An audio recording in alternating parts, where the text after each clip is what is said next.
Hello everyone, welcome to part 4 of my Real Tech Salary Breakdown. If you haven't seen the rest of the series, please go check it out.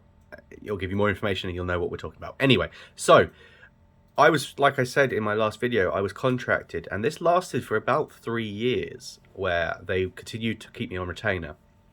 So it was an easy 3 years if I'm honest. It was very nice.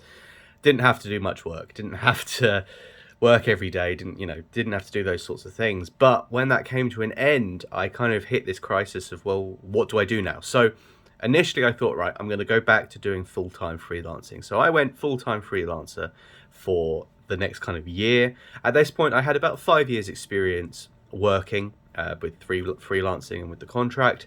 And so I decided to charge about $40 an hour.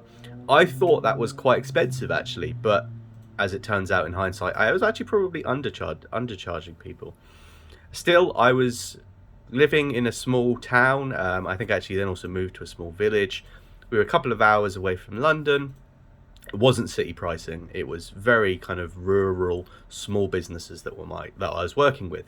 But that meant that I was earning about still $75,000 a year on average. That was about what we were still targeting. So I hadn't really increased, and I actually had to start doing a lot more work for that. I was now working full-time, full hours, at least 35 hours a week. I didn't have the luxury of the contract anymore. So it was a tough year.